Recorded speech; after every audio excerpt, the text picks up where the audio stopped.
Blade Runner is one of the most polarizing films of its era. People either completely love it or they absolutely hate it. Very rarely will you find a middle ground. Except, as usual, for me. I find myself landing somewhere in that gray area. Definitely closer to loving it than hating it, but I can absolutely see and appreciate the complaints that have been leveled at it down the years. But regardless of anyone's feelings on it as a movie, it cannot be denied that Blade Runner is one of the most iconic pieces of filmmaking ever put on celluloid.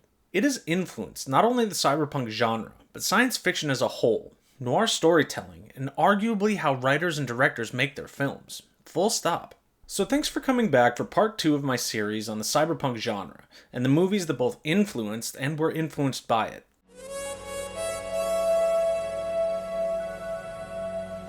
Released in 1982, Blade Runner is heavily based off the 1968 Philip K. Dick novel Do Androids Dream of Electric Sheep? Definitely go check out the book if you haven't already. If you're a sci-fi nerd, it explains so much about where this genre has gone and the themes that it leans on.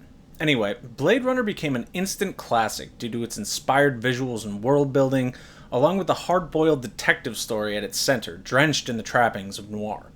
Add in a dash of thought-provoking questions on the nature of humanity, and perhaps it was inevitable that Blade Runner become the classic that it is. What's really funny is that when you pair this movie with the 1984 novel Neuromancer by William Gibson, definitely read that too, it will change your life.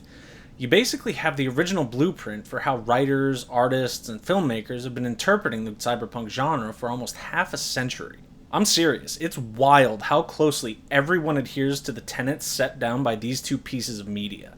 Which is interesting because we've got a real chicken and egg situation here. Released within 2 years of each other, both Blade Runner and Neuromancer had to have been in development at the same time. And I don't know which one was conceived of first. I suppose it doesn't really matter in the long run, but it's interesting to think about. Anyway, let's get into the movie. By now, I'm sure you've realized that I'm a sucker for world building. The more a movie can pull me into its setting, the more I connect with the story. Every single time. So when I say that Blade Runner has some of the best world building of any movie I've ever seen, know that I'm not just making that statement. I keep an eye out for this shit. Less than 5 minutes into this movie and we've already got this shot. An iconic moment that has been influencing the architecture of science fiction for a generation. Don't get me wrong, I'm not saying that mega buildings weren't a concept before this moment, but the brutalist architecture and sheer scale of it have reverberated through everything from Mass Effect to Dune, and 100 more besides. Then, immediately on its heels, you've got this moment, which has been almost carbon copied on more than one occasion. As a matter of fact, such is the strength of Blade Runner's world that it almost seems like people, myself included, are willing to excuse a lot of the issues this film has. This is powerful imagery. These are powerful moments.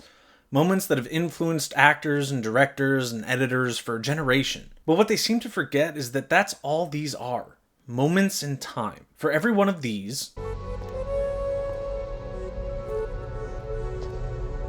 we've also got one of these. Enhance 34 to 46. I actually had to look up what was going on in this scene because it was so poorly communicated. Apparently, this computer is supposed to be creating a 3D model of the photograph that Deckard is then sifting through in order to find out what else is going on in the frame. Now, I understood the basics of what he was doing. That's obvious enough. But when he started slinging commands and the computer seemed to start ricocheting images off of mirrors inside the photo, I was completely lost as to what the hell was happening. Does it derail the movie? Yeah, a little bit. In fact, the whole investigation into Zora and her snake kind of dragged everything to a halt. Like, I get she's one of the replicants Deckard is hunting, but she just seems so narratively disconnected from the other story that it feels like a vignette they wanted to do but couldn't find room for. Anyway, my point is that despite this sort of structural issue, everything else around it was so damn good that everyone kind of glosses over it in favor of those perfect moments. Now, I'm aware that this question of what does it mean to be alive has been asked since the dawn of time. And though Blade Runner doesn't necessarily tread any new ground to provide an answer, it does ask the question better than anyone else. As a perfect example, let's take a look at Sean Young's impeccable performance as Rachel. From the absolute second she appears on screen, you can tell that there's something different about her. The way she walks, her word choice, her lack of eye expression, It all comes together to sell the image of someone who's just off of normal. The audience sees this, and even if they don't recognize it on a conscious level, the seed has been implanted. Still, she talks and thinks like a human would, so when the big reveal comes that she's a replicant, and an experimental one at that, we're forced to ask ourselves, but she's alive, right? As a matter of fact, I would argue that Blade Runner does a better job of handling this kind of topic than anyone short of Star Trek The Next Generation with Data, and that's only because it had hundreds of hours across its on-air run to explore the concept. What's unfortunate is that although Rutger Hauer and Daryl Hannah turned in fantastic performances in their own right, none of the other actors cast as replicants seemed to move with the kind of subtle physicality that Sean Young brought to the table. I suppose it's fine in the long run. They had plenty of other stuff they had to get across without worrying about how they walked. Now, you'll note that until now, I've avoided mentioning the eye flares they gave the replicants, and how perfectly it fits into Rachel's otherworldliness. This is because that effect is inextricably linked to the Deckard conversation, and whether or not he is a replicant. Well, as I was watching the final cut, I came across this little moment. But somebody would. There is no other way to interpret this other than accepting that yes, Rick Deckard is in fact a replicant. This is a deliberate choice with a very specific purpose. Unicorn Dreams aside, this moment proves that Ridley Scott intended for him to be an android. Sorry, replicant. I have a feeling they'd view the word android as some kind of slur. One of the hallmarks of the noir genre is the use of snappy, almost clipped dialogue, filled with slang terms that the reader or viewer is supposed to pick up on using the context. Blade Runner is absolutely no exception to this rule, and in fact, it does it better than any noir movie I've seen, save for the likes of Chinatown and The Maltese Falcon. To illustrate what I'm talking about, I want to take a look at the scene at the beginning of the film where Deckard and Bryant are discussing the fugitive replicants. We're given phrases like skin job and air them out. Phrases easy enough for the audience to understand, but unique enough to the world that we begin to assimilate into it, whether we want to or not. Continuing on through Deckard's briefing, we see the same economy of speech, with Bryant delivering nothing but the facts, and Deckard reacting only with his facial expressions. These themes are carried throughout the entire film, with significant looks and pregnant dialogue implications, rather than the modern Hollywood method of literally explaining the same thing 3 times back to back, so you don't miss it if you're staring at your phone screen. Now, while I do applaud this choice as a rule, it does mean that Blade Runner is a movie that you have to pay attention to. You can't tune out for even a minute or you'll miss a character, a plot point, or a line of dialogue that will be relevant later. Not to sound like an elitist, but this is not a movie for casuals, something you have on in the background. You put this on and you're watching until the credits roll. You have to let yourself be absorbed by it, taking in the details and imagining yourself by Deckard's side as he watches Roy expire. Like tears in rain.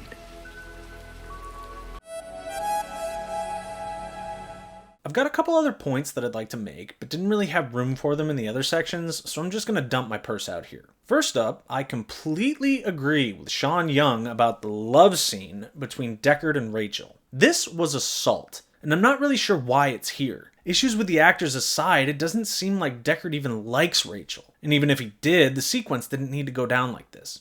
I'm just not sure what the intent was here beyond sparking a controversy. Second, I want to talk about the moment in the film where Tyrell meets Roy and JF Sebastian. This moment is a masterclass in subtlety over bombast, and these actors play it to perfection. Roy enters the frame and you can immediately see Tyrell tense. Who is this man? What variable does he represent? Tyrell is on the back foot, literally. He steps backward to keep his distance from the intruder. And then this happens. I want more life, Father. Immediately, we can see the thoughts working through Tyrell as he assimilates the information that Roy is a replicant. The slight smile, the narrowed eyes, the way he looks down his nose at Roy. He now knows the measure of this variable, and he feels superior to it. So all he responds with is, the facts of life. This is literal perfection, and it's a moment that stuck out to me even after every other iconic moment in this movie. Blade Runner is one of those generational films that will be remembered through its impact long after its name is faded from the mind. This is not to say that it'll dwindle into obscurity anytime soon. I'm simply saying that someone playing Cyberpunk 2077 isn't going to necessarily notice that the glasses their character is drinking out of are the exact ones that Deckard's got in his apartment. On the whole, Blade Runner is well worth your time if you're a fan of the cyberpunk genre, noir films, science fiction, acting, directing, editing, or movies in general. Definitely go check it out. Just remember what I said. You've got to be present. Stop scrolling TikTok, put the phone down, and enjoy the ride. Anyway, that's all I've got for you this time, so if you could do me a favor and hit the like and subscribe buttons, I'd really appreciate it. Every little bit really helps me out. Also, go ahead and take a look at the other videos on my channel or hit up my website to see my blog and maybe check out my books on Amazon. Thanks very much for watching, and I'll see you in the next one.